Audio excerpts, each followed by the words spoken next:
Our first chapter, that is cells, tissues and organs.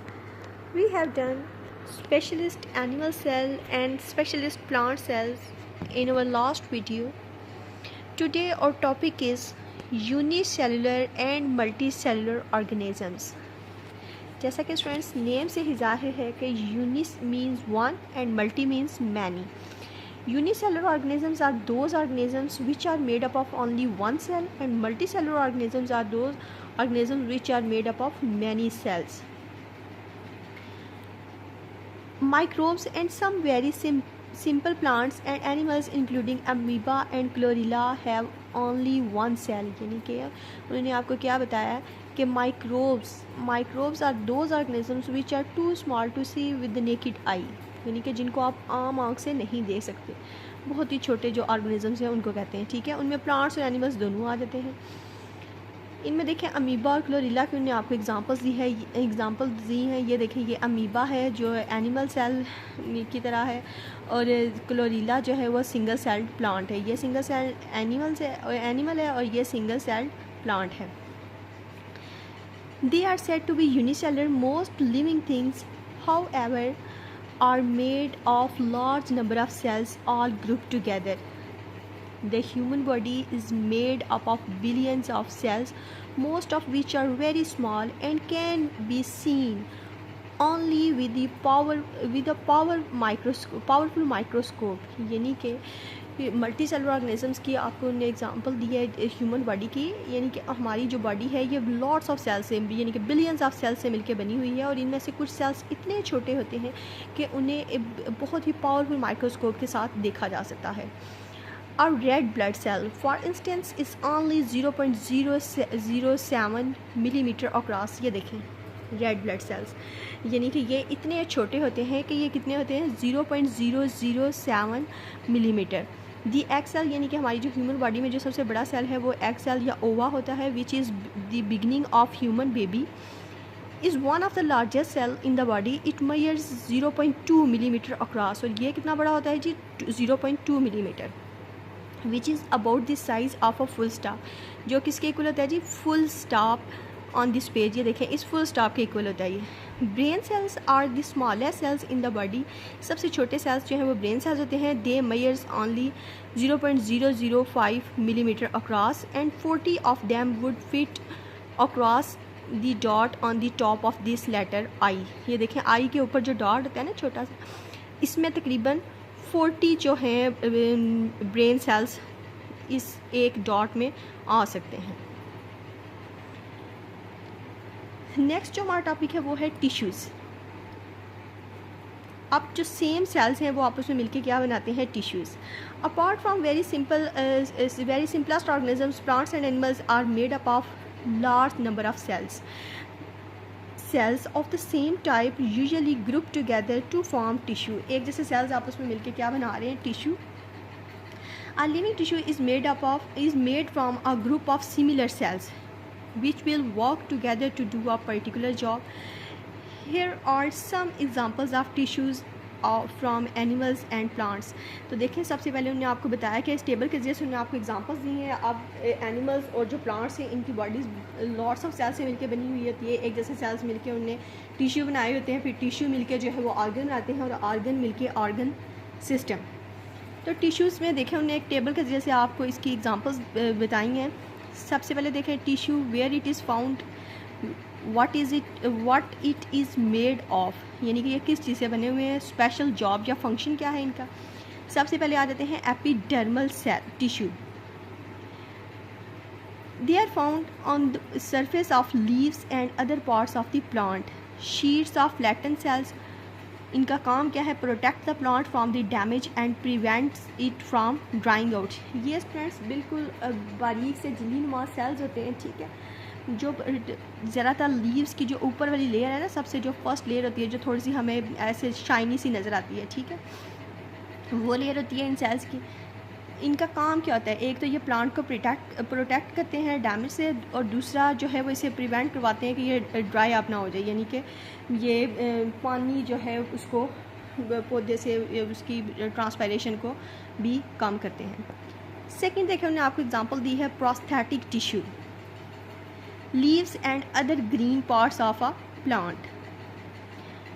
ये बने किससे होते हैं? पैलिसेड सेल्स, जिनके बारे में मैंने लास्ट में आपको बताया था। ये पैलिसेड सेल्स हमने पढ़े थे, ठीक है। पैलिसेड सेल्स का काम क्या था कि पैलिसेड सेल्स जो हैं ये make food for the plant because they contain chloroplast green pigment which is important to trap sunlight.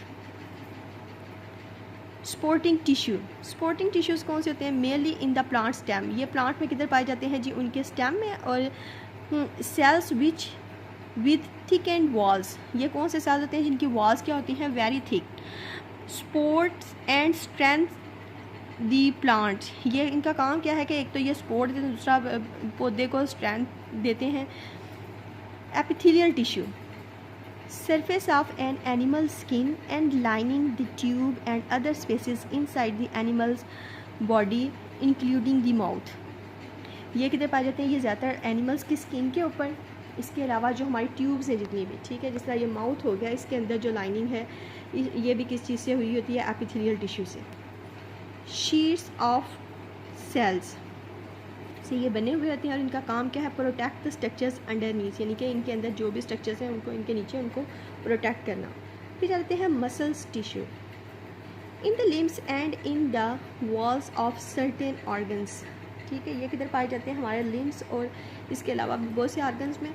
Bundles बने हुए किसे होते हैं? Bundles of muscle cells. इनका काम क्या है? Contract to bring about the movement in an animals body. इन्हीं की मदद से हम जो है वो मूव कर सकते हैं, हम चल फिर सकते हैं, अपने बाजू को हिला सकते हैं, ठीक है, किसी भी तरह के हम मूवमेंट करते हैं वो इन्हीं की मदद से। इसके बाद आ जाते हैं nerve tissue. In the brain and the spinal cord of an animal में ये पाए जाते हैं और ये बने हुए किसे होते हैं? A network of nerve cells. और इनका काम क्या है? Carries messages from one part of an animals body to another, यानी कि एनिमल की बॉडी के एक पार्ट से दूसरे पार्ट तक मैसेज को पहुंचाना। यानी कि स्टूडेंट्स अभी तक हमने यूनिसेलुलर मल्टीसेलुलर ऑर्गेनिजम्स के बारे में पढ़ा है, टिश्यूज़ के बारे में पढ़ा है। अब नेक्स्ट हम पढ़ेंगे ऑर्गन्स के बारे में, ठीक है। जो सेल्स हैं उन्होंने टिश्यूज़ को बनाया। अब जो टिश्यूज़ हैं वो ऑर्गेनाइज्ड होंगे into larger body called body parts that are called organs. An organ की डेफिनेशन क्या होगी? An organ is made from a group of different tissues which all work together to do a particular job. यानी कि group है ये different tissues का जो सारे मिलजुल के काम कर रहे होते हैं और कोई एक ख़ास काम सर अंजाम दे रहे होते हैं। For example the heart, lungs, stomach, intestine, brain and eyes are examples of organs in animals. Flowering plants में देख लें, रूट, स्टेम, लीव्स और leaves are organs. So also are the parts of the flower, वो भी flower के parts जो है वो भी किस में आ जाते हैं? ऑर्गन्स में। फिर देखें उन्हें आपको अब आगे सिस्टम्स, ऑर्गन सिस्टम में हम स्टडी करने लगे हैं ह्यूमन ऑर्गन सिस्टम को। A group of organs that work together to carry out certain job और function is called an organ system. ये ऑर्गन सिस्टम की डेफिनेशन होगी कि ऑर्गन का जो ग्रुप है जो एक साथ मिल के कोई मखसूस काम जो है उसको सर अंजाम दे रहा होता है, उसको क्या कहते हैं? Organ system. अब ह्यूमन बॉडी या जो दूसरे मैमल्स हैं इनमें उन्होंने आपको एग्जांपल्स दी हैं चंद एक सिस्टम्स की। इनमें सबसे पहला सिस्टम आ रहा है एक्सक्रीटरी सिस्टम। जो एक्सक्रीटरी सिस्टम है ये हमारा जो है ह्यूमन बॉडीज़ का और दूसरे बहुत से दूसरे मैमल्स का ये किस चीज़ पे मिलकर बना हुआ होता है? Kidneys, ureter, bladder and urethra से। ये सारे पार्ट्स जो हैं ये एक साथ काम करते हुए पानी का जो तवाज़न है हमारी बॉडी के अंदर उसको बरकरार रखते हैं और इसके अलावा राइट अमाउंट में वाटर को और जो वेस्ट केमिकल्स हैं उनको हमारी बॉडी से खारिज करते हैं। ये देखें, right kidney, ureter, bladder, urethra, the excretory system removes the waste chemicals from the body, ये इसका काम है। इसके बाद उन्होंने आपको नेक्स्ट सिस्टम शो किया है स्केलेटल सिस्टम। ये क्या करता है? ये सपोर्ट करता है बॉडी को और प्रोटेक्ट करता है जो डेलिकेट ऑर्गन्स होते हैं उनको। फॉर एग्जांपल ब्रेन हो गया, इसको देखें स्कल जो है वो इसने प्रोटेक्ट किया होता है। फिर देखें रिब केज के अंदर जितने भी ऑर्गन्स हमारे आ जाते हैं। फिर बाकी बोन्स की उन्होंने आपको एग्जांपल दिए हैं, humerus, spinal column, radius, ulna, femur, tibia, fibula. इसके बाद उन्होंने 4 सिस्टम्स जो हैं वो ह्यूमन बॉडी के शो करवाए हैं यहाँ पे। इनमें सर्कुलेटरी सिस्टम आ रहा था। अब देखिए सर्कुलेटरी सिस्टम क्यों इंपॉर्टेंट है। सर्कुलेटरी सिस्टम का काम क्या होता है कि ये जो भी डाइजेस्टेड फूड है या ऑक्सीजन है, कार्बन डाइऑक्साइड है, यूरिया है, हार्मोन्स है, इनको ब्लड के ज़रिए से वेन्स और आर्टरीज़ की मदद से पूरी बॉडी के एक एक सेल तक पहुँचाना। ठीक है। तो इसके जो मेन ऑर्गन है वो हार्ट, आर्टरी, वेन, ये इसके ऑर्गन्स हैं। इसके बाद आ जाता है जी डाइजेस्टिव सिस्टम। इसका काम क्या है, ये ब्रेक डाउन करता है मटेरियल्स को into a form that can be absorb into the blood, उन्हें इस काबिल बनाता है कि वो ब्लड के अंदर अब्जॉर्ब हो सकें। इसमें oesophagus, liver, stomach, small intestine, large intestine इसके मेन ऑर्गन्स हैं। फिर देखें नर्वस सिस्टम जो है ये क्या करता है, the nervous system controls many of the body's activities. जिस तरह मैं ये बुक पढ़ रही हूँ या आपको पढ़ा रही हूँ या कोई भी काम जो हम करते हैं वो हम किसकी हेल्प से करते हैं, हमारी बॉडी को वो सारा जो है वो कंट्रोल कौन कर रहा होता है हमारी इन एक्टिविटीज़ को, हमारा नर्वस सिस्टम। इसमें देखें इसके main organs brain, spinal cord, nerves.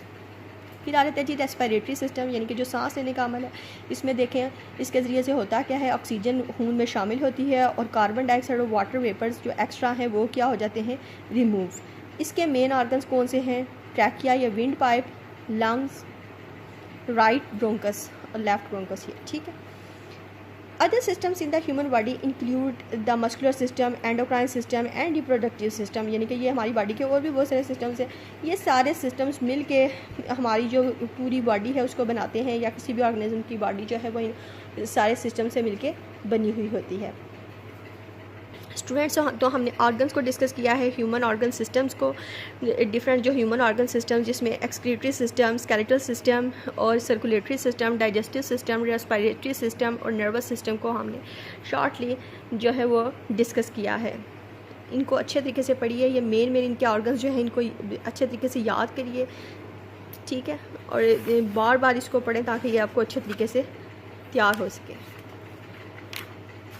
अपना बहुत सा ख्याल रखिएगा। इंशाल्लाह नेक्स्ट हमारा टॉपिक जो होगा वो होगा प्लांट ऑर्गन्स। अल्लाह हाफिज़।